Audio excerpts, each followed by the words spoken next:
Assalamualaikum warahmatullahi wabarakatuh. Halo teman-teman, di video kali ini coba kita bahas salah satu kebijakan bursa ya teman-teman, yaitu adalah short selling ya. Jadi kalau teman-teman mengamati ya bursa efek Jakarta itu atau bursa efek Indonesia itu sudah apa meresmikan ya salah satu strategi investasi saat kondisi harga saham bearish ya teman-teman, atau turun ya, tren turun ya.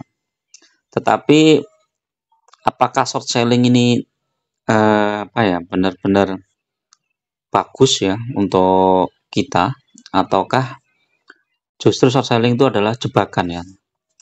Jadi nanti kita bahas seperti itu teman-teman. Jadi kalau dulu itu sudah pernah tentang margin ya, dan saya juga beberapa kali bikin video ya tentang margin. Jadi di mana seorang investor bisa meminjam dana ke sekuritas dan untuk membeli suatu saham ya.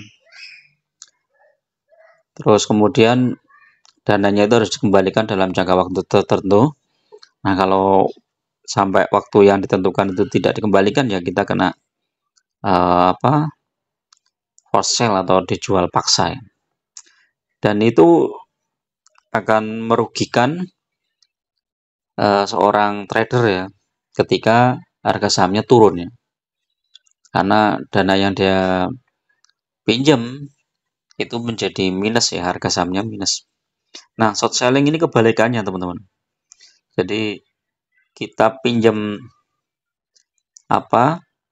saham, jumlah sahamnya di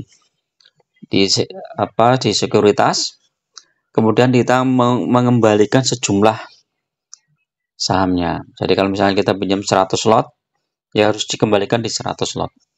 Nah, kalau harga sahamnya ternyata turun, berarti trader ini beruntung atau cuan lah.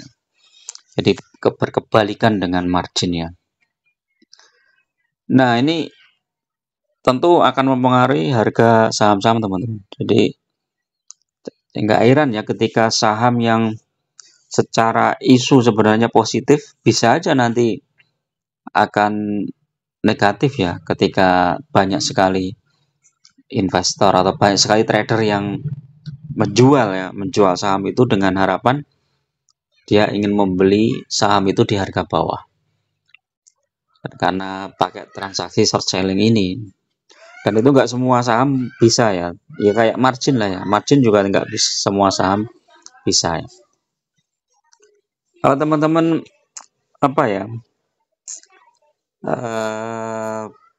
pelajari ya, memang ini kelihatannya menguntungkan ya, tetapi kalau berdasarkan pengalaman saya dan juga beberapa teman yang trading ya di saham itu, hal itu malah akan membuat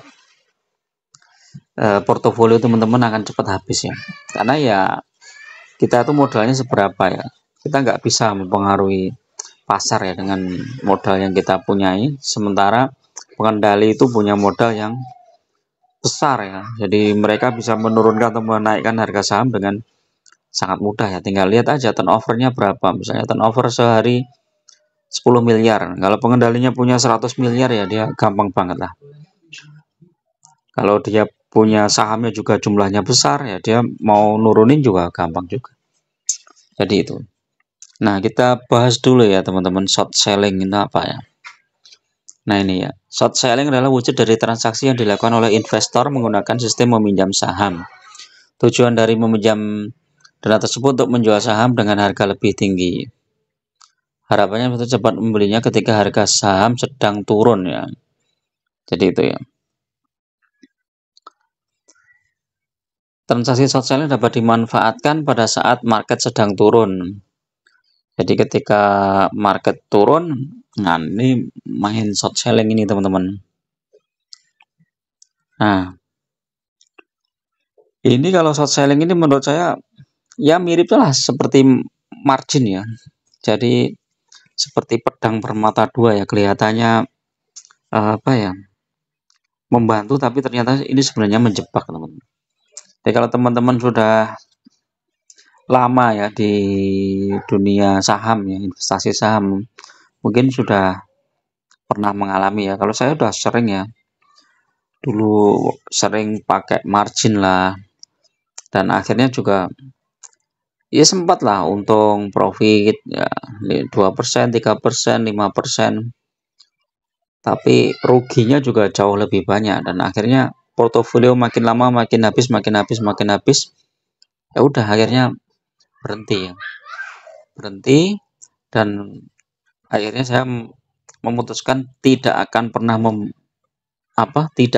lagi pakai margin ya, sampai kapanpun ya. Jadi ketika itu makanya model investasi saya di saham itu berubah ya, tidak lagi pakai model trading atau scalping gitu ya.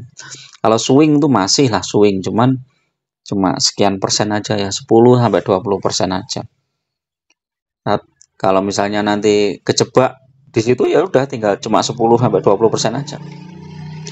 Nah, saya lebih banyak ke investasi jangka panjang ya. Saya bidik saham-saham yang dividennya besar. Kalau saya mau ambil dividen ya saya hold terus sahamnya itu. Kemudian lotnya saya tambah terus ya. Jadi nggak terpengaruh oleh mau sahamnya mau turun apa naik, nggak terpengaruh. Tetapi secara fundamental juga terpengaruh. Misalnya labanya turun ya berarti kan dividennya juga turun.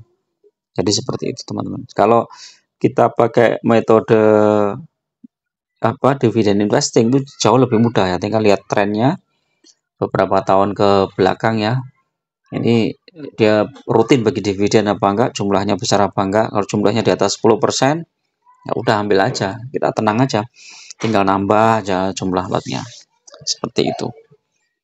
Nah, kalau teman-teman short selling itu ya mirip-mirip lah seperti ini, transaksi margin ya. Nah, transaksi margin itu nggak semua saham boleh juga ya. Di short selling itu nih teman-teman, saham-saham yang bisa. Jadi ternyata saham-saham besar tuh juga dibolehkan short selling ya, ini ya, kayak Ali, ABMM, AC Hardware, Akses ya, Adro juga kena ini ya. Hampir semua ya, bank itu kena, BBCA, BNI, BRI, BTN. Kena nih, BMRI kena semua nih, BSD, BRIS, Cleo. Ini boleh semua ini untuk short selling teman-teman. HMSP, Hexa, Era ya juga kena ini, Era. Ini banyak banget nih teman-teman. WIM juga kena, Sido. Apalagi PTBA juga kena, PTPP, Petro. Banyak banget nih yang boleh short selling. Jadi jangan heran ya ketika nanti saham ini sebenarnya fundamentalnya bagus, semua optimis naik, ternyata malah sahamnya dipanting dulu turun ya.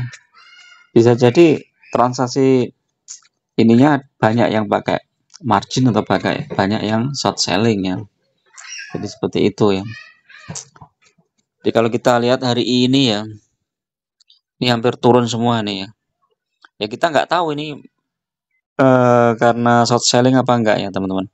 Karena data ini kan hanya sekuritas yang tahu ya, total sekuritas yang tahu. Ini Bank Mandiri turun. Ini movernya itu ya yang loser, coba yang loser. Oh, ini yang kemarin naik tinggi ya. Oh, Unilever turun, Cuan, Sido, ENRG juga turun. Kutu juga turun kemarin, naik ya ini. Brand turun. Antam, Hardware turun, coba yang watchlist saya nih. Adaro turun, Antam, Astra, BCA aja nih yang kuat, masih kuat bertahan ya. BNI juga turun, BRI turun dikit. Tapi ini udah nyentuh 4.800 BRI ya.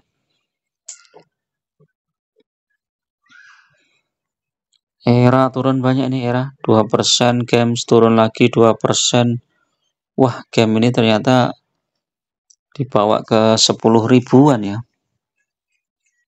Masa mau balik ke 9.000 ya ini game nih ya. PTBA juga turun nih teman-teman, PTBA. Tapi kalau teman-teman apa ya, pernah lihat video saya ya tentang saham-saham yang dividen besar ya, khususnya kayak PTBA, Daro, BSSR itu ya. Itu beli di harga puncak itu nggak masalah teman-teman, karena dia akan terkompensasi dengan dividen ya, paling tidak dapat dividen 2 kali itu udah profit teman.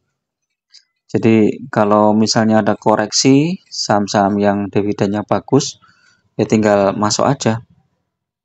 Telkom juga balik lagi ya, Telkom. Jadi hampir banyak yang turun nih teman, indeksnya, makanya indeks turun ya. Coba marketnya, nah ini turun ini indeksnya, balik lagi 1 minggu yang lalu di 7.716, berarti di bawah situ ya. Ya mudah-mudahan nggak terus berlanjut di bawah 7.500 ya teman-teman. Kalau dibawa ke situ ya, kita nggak tahu juga ya. Kalau kita lihat indeks dunia itu mix ya, Nikkei udah positif, Singapura positif, London positif, Dow Jones yang merah ya. Jadi itu ya teman-teman. Saran saya kalau bisa hindarilah margin short selling, itu hindari, dan teman-teman fokus di saham-saham yang fundamental bagus dan syukur-syukur dividennya besar, dan sehingga nggak usah bingung-bingung, teman-teman cukup pakai dana dingin, dana yang bisa ditahan paling enggak untuk 3 tahun atau 5 tahun ke depan, atau bahkan 10 tahun ke depan, nggak diapa-apain, tapi justru malah ditambah terus. Nah nanti kalau teman-teman butuh dana ya tinggal nunggu dividen aja. Begitu dapat dividen ada cair, sebagian misalnya dipakai, sebagian lagi diputar lagi, dibelikan lagi sahamnya di harga bawah, sehingga jumlah saham kita itu makin lama makin bertambah dan bertambah. Sebagai contoh misalnya saham apa ya, ITMG misalnya. ITMG ketika dia bagi dividen, sahamnya turun ya, setelah bagi dividen turun. Nah nanti pas dividen cair sahamnya belum naik ya kita beli gitu. Adaro juga gitu, PTBA juga gitu ya, BSSR, Games itu kan dividennya juga besar ya, lumayan. ABMM itu juga dividennya cukup besar. Jadi tetap fokus di saham-saham yang fundamental bagus ya. Oke, itu dulu teman-teman untuk review sore ini ya, mudah-mudahan bermanfaat.